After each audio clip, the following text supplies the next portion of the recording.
Live from WOUB TV in Athens, this is Newswatch. Athens County residents could see a new public event space in place of the historic armory. Good evening, I'm Mackenzie Pyatt. Thanks for joining us. City officials, business owners, and residents met last night to discuss the future of the Athens Armory. Mayor Steve Patterson says the building is in a ready state to be turned into city space. Leslie Shaler, Director of Programs and Business Development at AceNet, says preserving the armory as a potential will be incredibly beneficial for the city. Two candidates competing for Ohio's 94th House District seat have different ideas about the future of energy. Democrat Sarah Grace and Republican Jay Edwards recently spoke on a severance tax, fracking, and coal. Grace favors a high severance tax for oil and gas drilling, while Edwards does not. Edwards believes fracking is an economic benefit, while Grace says measures need to be taken to protect communities from environmental impacts. Candidate Grace is also in the news for an important endorsement. Ohio U.S. Senator Sherrod Brown endorsed Grace for state representative yesterday. Brown is the first national politician to publicly back any candidate for Ohio's 94th district this election. The endorsement comes a week after Athens County Democrats publicly supported Grace. Her other local endorsements include Athens Mayor Steve Patterson and Amesville Mayor Gary Gooseman. Ohio University groups are partnering up to raise funds for eating disorder research. The OU Women's Center and the LGBT Center will host the National Eating Disorder Awareness Walk. The event will take place Saturday, September 10th at West State Street Park. Dr. M. Geneva Murray helped sponsor the event and says it's an important way to encourage discussion about eating disorders. So it's incredibly important that we have these conversations and try to end the stigma that exists for people who have eating disorders so that they can feel more comfortable about reaching out for help. And this weekend marks the 15th anniversary of the September 11th terrorist attacks. The board that oversees the Ohio State House will install 2,977 flags on the State House lawn to honor the victims. The flags being installed tonight represent the victims of the World Trade Center, the Pentagon, and the United Airlines Flight 93, and will remain on the lawn through Monday.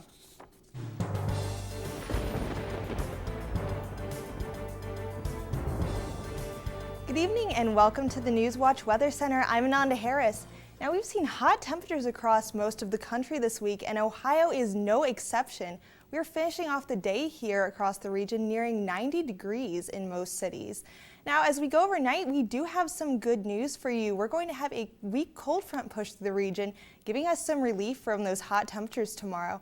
With that cold front, though, we will see a chance for some showers developing around midnight, which will continue through Friday. Overnight lows tonight dropping into the low 70s across much of the region, with those chances for showers and possibly a few rumbles of thunder as we go overnight.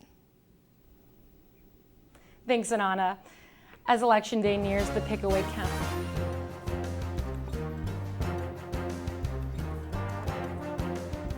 As Election Day nears, the Pickaway County Board of Elections is looking for more people to work the polls. Poll workers get paid for their efforts, $20 to attend a training session and over $100 for working on Election Day. Workers must be 17 years old and registered to vote in Pickaway County. To sign up to work the polls, go to elections.oh/Pickaway. Newt Gingrich is in West Virginia this evening to campaign with Republican Bill Cole. His appearance adds to the list of high-profile Republicans coming to West Virginia for Cole. Cole introduced Donald Trump during the presidential nominees' rally in Charleston in May. Cole, the state Senate president, faces Democrat Jim Justice in November. Also in West Virginia, a governor-appointed panel is calling for high-speed gigabit internet services needed to be available throughout the state. West Virginia Enhancement Council Chairman Rob Hinton said on Tuesday that reaching the 1 gigabit level will help attract business. 1 gigabit is 100 times faster than the average broadband speed in the state. The NFCC report ranked West Virginia 48th in the country for access to high-speed internet service. And West Virginia Governor Earl Ray Tomblin is urging county school boards to tally their flood damages. The June 23rd flood killed 23 people and destroyed homes and businesses. Tomblin says school damages will be key in determining how much the state has to pay. The Federal Emergency Management Agency will also increase its cost share from 75% to 90%. if the state can show it suffered at least $254 million in damage costs. Officials in Ross County issued a heroin warning Tuesday night after reporting 15 overdoses since September 1st, including one suspected overdose. According to the Chillicothe Gazette, Chillicothe Police, the Sheriff's Office, and Heroin Partnership Projects officials sent a warning shortly after 10 p.m. Ross County Health District issued the warning after overdose calls began in Cincinnati. 3 drug warnings have been issued this year by local officials. And coming up next on Newswatch, boarding school abuse uncovered in New England. And the presidential candidate speaks on national security. It's all coming up next on Newswatch. University students really have a huge sense of pride in our campus, in our school, and in our education. People don't come to Ohio just to go to college. They come here to become a Bobcat. It's a really unique atmosphere. Bobcat pride is having that natural camaraderie. Bobcats are just happy to be Bobcats. My favorite time of year at Ohio has to be homecoming. When the alumni come back, you can see that the love of this university doesn't fade. Once you're a Bobcat, you're always a Bobcat.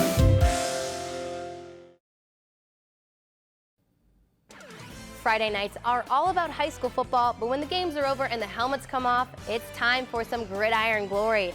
I'm your host, Danny Dean, back under center. Don't miss a play this season. Join myself and the rest of our team on Friday nights at 11:30 on WOUB, and catch us again on Saturday mornings at 11:30. We are committed to bringing you the stories of players, coaches, and communities, and of course, we can't forget about some highlights. We all know there's nothing better than Friday nights and gridiron glory. I knew that I wanted to come to Ohio University from the very first time I visited here. There's something about the campus that grabs you. It was really comforting. Very welcoming. It's one thing to write down your name and your GPA and that kind of stuff and send it in. It's another thing entirely to be here and see how great it is. The campus here is just electric. Absolutely gorgeous. Everything just looked really college-like. I looked at my mom and I said, "This is it." And she said, "The tour's just started." I said, "No, you don't understand. This is it." My professors really care. They care about my grades, they care about my opportunities, they care about my experiences, they want me to succeed. They give those opportunities to the students. My professors have been extremely approachable. Literally, their door is always open. You can go to them with pretty much anything. Everyone knows your first and your last name and where you sit in the classroom. I really never feel like I'm being talked down to or just being taught material. I always feel like I'm having a conversation. And they want to share those opportunities and those experiences with us.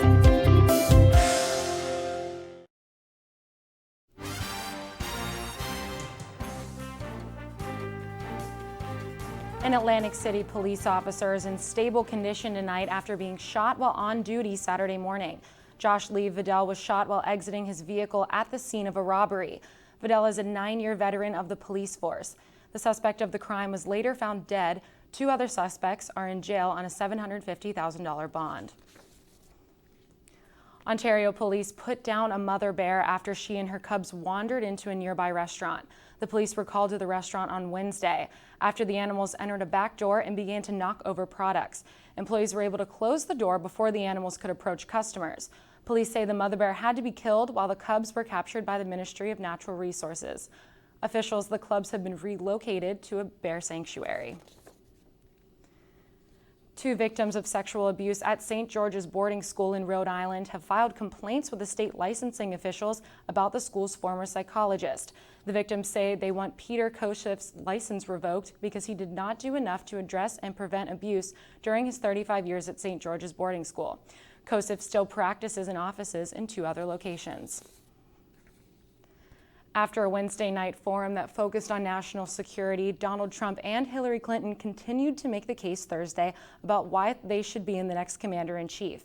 Diane Gallagher has the report from Washington, D.C. Against the war in Iraq. In a night dedicated to national security and military policy, it is controversial moments. So wait, let me think you're going to cheat? Look, this is an important issue. And remarks like this one dominating the day after news cycle. I think under the leadership of Barack Obama and Hillary Clinton, the generals have been reduced to rubble. Putting the candidates hoping to become the next commander-in-chief on the attack. That is not just unpatriotic. It is scary. It is dangerous. Hillary Clinton's policies produce ruin in Libya, Iraq, and Syria. Absolute ruin and death. Now, Donald Trump did spend part of the NBC forum praising Russian President Vladimir Putin. The man has very strong control over a country. Now, it's a very different system, and I don't happen to like the system, but certainly in that system, he's been a leader. Which garnered a blunt response from the current commander-in-chief. I don't think the guy's qualified to be president of the United States. Now, Clinton, in a Thursday morning press conference, continued the criticism. What would Ronald Reagan say about a Republican nominee who attacks America's generals and heaps praise on Russia's president? Meanwhile, Trump spent Thursday pouncing on Clinton's performance. She's always talking about things that she's going to do, but she's been there for more than 30 years, and she's never done anything about it, never done anything.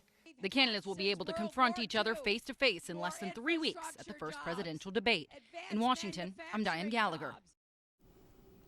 Authorities say a woman called them saying she was kidnapped by a man from a rest stop, then stuffed in the trunk of her car. When authorities tracked her down, she was dead. Jeff Humphrey reports. It was a desperate search for a woman in desperate need of help. Rita Mays had pulled over at this remote central Montana rest stop and was ambushed by somebody lying in wait. She was at a rest stop, and a suspect approached her and hit her in the head and put her in a trunk. Montana sheriff's deputies didn't know which direction the kidnapper was taking Mays from the rest stop, but her car was spotted by a license plate reader as the victim's Pontiac passed through Post Falls. Those agencies started getting cell phone locations on the possible missing person. Using nearby cell phone towers, Spokane sheriff's deputies were able to narrow down Mays' location and found her car in a trucking company parking lot. For CAD, there's no signs of casings or blood or anything in the vehicle that we can see at this point, but we're not getting closer till we do canine. That supervisor didn't want to contaminate his crime scene with a lot of people until a patrol dog had a chance to track the suspect, last detected heading north on foot. Deputies then opened the trunk and found Mays' body inside. There were phone conversations with her from this office, from the Helena Police Department, just prior to her death. So we're relatively certain of the time that she was, when she became deceased. Detectives say they do have a person of interest in this case. That person's face was caught on a video camera at a gas station between Spokane and Montana, gassing up Mays' car. President Obama traveled to Asia this week as a part of the ASEAN summit. While in Asia, the president discussed the South China maritime ruling and his plans once he returns to Washington.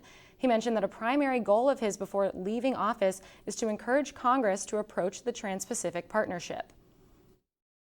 Well, in terms of my reception here, as far as I can tell, it's been terrific. I don't know if you've gone and talked to some people in Laos. They seem pretty happy about my visit. Everywhere we've gone, we've had a great reception.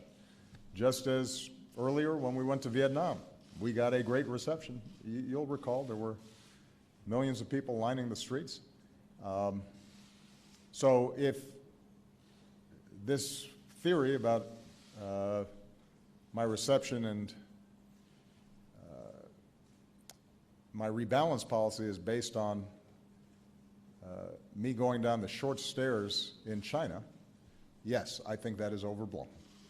And I think President Obama called for a halt of new construction and militarization in Asian waters. School is back in session, and for a lot of parents, that means more visits to the doctor. Kim Hutcherson has some tips to help avoid the so-called back-to-school plague in today's Health Minute.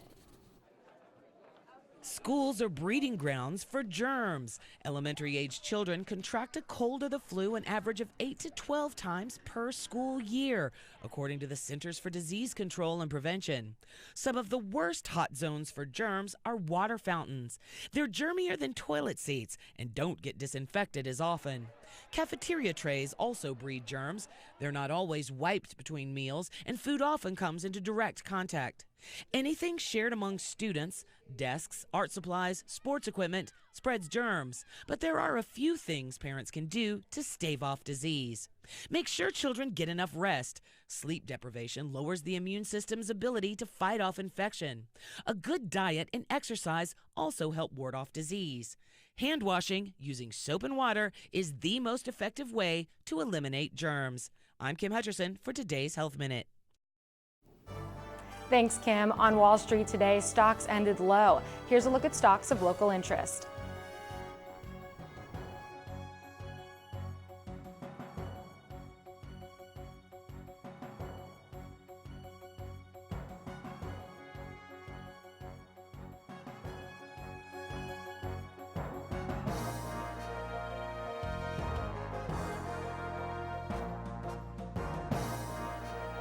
We've seen unseasonably warm temperatures this week along with some sunny skies. There may be some rain ahead in the forecast though, as well as a possible break on the heat. Find out more coming up on Newswatch. Professors really care. They care about my grades, they care about my opportunities, they care about my experiences, they want me to succeed. They give those opportunities to the students. My professors have been extremely approachable. Literally, their door is always open. You can go to them with pretty much anything. Everyone knows your first and your last name and where you sit in the classroom. I really never feel like I'm being talked down to or just being taught material. I always feel like I'm having a conversation. And they want to share those opportunities and those experiences with us. Ohio University students really have a huge sense of pride in our campus, in our school, and in our education. People don't come to Ohio just to go to college. They come here to become a Bobcat. It's a really unique atmosphere. Bobcat pride is having that natural camaraderie. Bobcats are just happy to be Bobcats. My favorite time of year at Ohio has to be homecoming. When the alumni come back, you can see that the love of this university doesn't fade. Once you're a Bobcat, you're always a Bobcat. I knew that I wanted to come to Ohio University from the very first time I visited here. There's something about the campus that grabs you. It was really comforting. Very welcoming. It's one thing to write down your name and your GPA and that kind of stuff and send it in. It's another thing entirely to be here and see how great it is. The campus here is just electric. Absolutely gorgeous. Everything just looked really college-like. I looked at my mom and I said, "This is it." And she said, "The tour's just started." I said, "No, you don't understand. This is it." Friday nights are all about high school football, but when the games are over and the helmets come off, it's time for some gridiron glory. I'm your host, Danny Dean, back under center. Don't miss a play this season. Join myself and the rest of our team on Friday nights at 11:30 on WOUB and catch us again on Saturday mornings at 11:30. We are committed to bringing you the stories of players, coaches, and communities, and of course, we can't forget about some highlights. We all know there's nothing better than Friday nights and gridiron glory.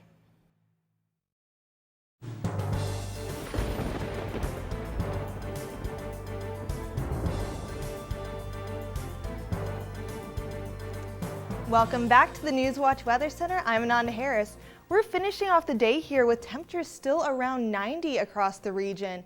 It has been a very warm start to September. We are about 11 degrees above average for this time of year, hitting a high of 91 today, normal being around 80. Still not quite at our record high 96 degrees set in 2001, and we're still a little bit on our warm side for the low as well at 65 degrees, the low this morning. As we go overnight, though, we'll see a cold front start to push into the region with that line of precipitation in front of it. And as we go through till tomorrow, we'll still see some scattered showers throughout the region. Those should push out of the area by tomorrow night. Overnight, we'll hit a low of 71 degrees in Athens, mostly cloudy skies. We'll see a chance for rain starting around midnight. We may see a few rumbles of thunder here and there as well. Across the region, lows all about 70, 71 degrees, that chance for rain, mostly cloudy skies aside from that. In the morning, though, for your bus stop, we'll still be a little bit on the chilly side at 71 degrees, cloudy skies. We probably won't be seeing any rain just then, but as we go throughout the day, we will see that chance for rain pick back up, so you might want to take an umbrella as you're leaving for your morning commute. For your hour by hour, we'll see temperatures heating up to about 78 degrees by noon, where we'll see that chance for rain start up again. 83 degrees by 4 p.m., not quite as warm as today. across the region. Again, highs for tomorrow feeling a little bit nicer for your September. 85 degrees, the high in Athens, 83 in Columbus, and a little bit warmer as we go down south at 88 degrees in Ironton. Again, tomorrow, biggest thing we have to watch out for is that showers and thunderstorms chance throughout the day. Make sure you take a raincoat or an umbrella. Those should move out of the region, though, by the evening, where we'll see temperatures once again cooling down to the low 70s, upper 60s, cloudy skies. And on Saturday, we'll see a chance for rain once again as we heat up with a warm front moving through. High of 89 on Saturday, but then as we go through till Sunday, we'll see an even stronger cold front push into the region, giving us some nice seasonal temperatures around 79 degrees for Sunday. And for our start of the week, 82 degrees on Monday with sunny skies. As we move through till Tuesday, we're going to get a warm front once again, but we'll cool right back down by Wednesday and Thursday. Over to you, Mackenzie. Thanks, Ananda. A mudslide in southern Guatemala killed at least 9 people yesterday, according to local volunteer firefighters. The mudslide destroyed up to 10 homes and left dozens homeless in the village Santa Isabel. Heavy rains are believed to have caused the mudslide. The government is currently organizing aid efforts for local residents. Good evening, everybody. I'm Joseph Payton. Tonight in sports, we'll talk about the Ohio field hockey team's performance today in Piscataway against the Rutgers Scarlet Knights. Also in sports, we'll preview the Ohio volleyball team as they travel to Norman, Oklahoma for the Nike Invitational starting tomorrow morning. All that and more after the break, but as always, stay tuned to WOUB. Here's a look at what's coming up tonight on your public television station.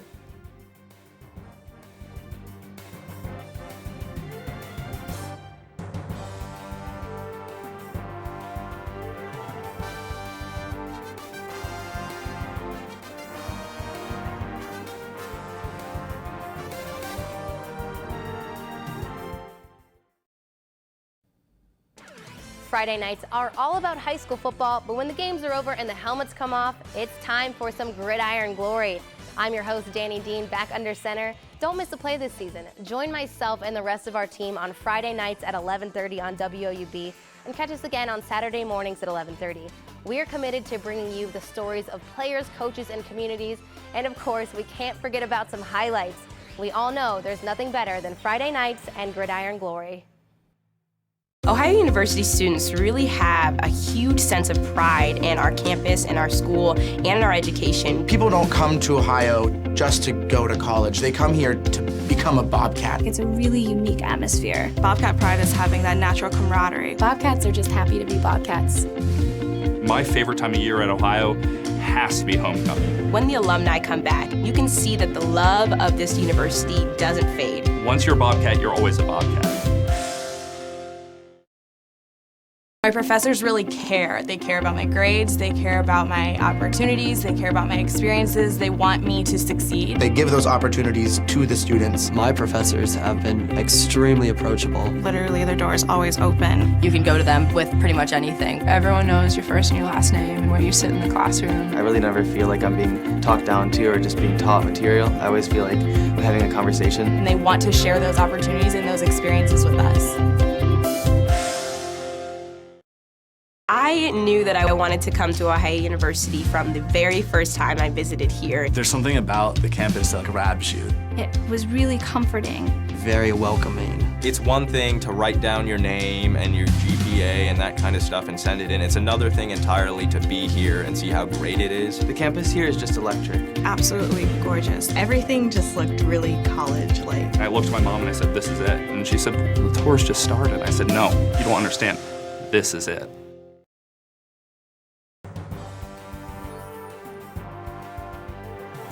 Welcome back, everyone. We have a lot to cover in the world of sports tonight, so let's get right to it, starting with the Ohio field hockey team on the road today in New Jersey. The Bobcats faced the Rutgers Scarlet Knights today in Piscataway and were trying to record their second win of the season. However, the Bobcats trailed 4-1 at halftime, and Rutgers was able to tack on 3 more goals in the second half to beat the Bobcats 7-4. Kendall Ballard scored 2 goals for the Cats in the loss, and Nikki Santor recorded a hat trick for Rutgers on the way to their 3rd win of the year. Ohio falls to 1-4 this season, while Rutgers improves to 3-2. The Bobcats return to action tomorrow in Piscataway at 5 p.m. when they take on the Cornell Big Red. The Ohio volleyball team travels to Norman, Oklahoma today as they will soon begin play in the Nike Invitational. The Bobcats will have 2 matches tomorrow, the first starting at 11 a.m. when they take on the Lamar Cardinals out of the Southland Conference. The second match of the day comes against the Invitational's host, the Oklahoma Sooners, at 8 p.m., and the Bobcats will wrap things up in Norman on Saturday morning at 11 when they face Texas San Antonio. You know, summer may be coming to a close, but Cleveland Indians fans still have a lot of baseball yet to see. Coming into today, the Indians held a 5.5-game lead atop the American League Central, and this afternoon against the Houston Astros, they were poised to get their 81st win of the season. Cleveland fell behind 1-0 early in the game, but responded in the third inning with 4 runs to take the lead. That wouldn't be all the scoring we'd see in this game, though, as Cleveland tacked on 2 more in the 4th inning, 4 more runs in the 5th. And the Astros, they would battle back, but the Indians go on to win 10-7. Trevor Bauer gets the win for Cleveland, and they now travel to Minnesota for a 4-game series with the Twins starting tomorrow night at 8:10 p.m. Last night, Cincinnati Reds were in action with the New York Mets, but it wasn't a good night for Redlegs fans. The game began with the leadoff home run by Jose Reyes to put the Mets up 1-0, and that gave them a lead that they wouldn't surrender for the rest of the game. Both the Reds and the Mets recorded 13 hits each, but the Mets would complete the 3-game series sweep of Cincinnati, winning the game 6-3. The Reds now look to snap a 4-game losing streak tonight at PNC Park against NL Central rival the Pittsburgh Pirates. First pitch tonight is at 7:05 p.m. So the high school football season is underway. College football started last week, but all that we've had from the NFL are preseason games. That is until tonight. The Denver Broncos play host to the Carolina Panthers tonight to kick off the 2016 NFL season. You might remember these two teams met earlier in February in Super Bowl 50 with Denver taking the title, so football fans couldn't really ask for a better way to start the season. For Carolina, Cam Newton will start another NFL MVP campaign after an incredible season last year, winning the award, but the Broncos have a very much different narrative at their quarterback position. Former Northwestern Wildcat Trevor Siemian will be at the helm for the Orange and Blue in his first ever NFL start. The action in Denver will start with kickoff tonight at 8:30. I'm Joseph Payton. That's all I got for sports. Back to you, Mackenzie. Thanks, Joseph. Officials in Russia are trying to figure out why a Siberian river has suddenly turned red. Residents started reporting the bizarre color of the Daldykan River on Tuesday. Russia's Ministry of Natural Resources and Environment say the color change could have been caused by a leakage from a nearby chemical plant, but have yet to confirm. Nearby city officials say any possible chemical contamination would not pose a threat to citizens, as the river is not linked to any water supply. Thanks, Mackenzie. We've got some clouds moving into the region overnight as we see a cold front pushing through around midnight. We're going to get a chance for some showers and thunderstorms ahead of that front, which will continue through tomorrow. We will see highs, though, a bit on the cooler, more seasonable side tomorrow, with a high of 85 in Athens, 83 up in Columbus, and 88 degrees, your high down in Ironton. And for your 7-day, we're going to have a little bit cooler temperatures tomorrow, but then by Saturday, a warm front will move back through, giving us a high of 89 degrees on Saturday.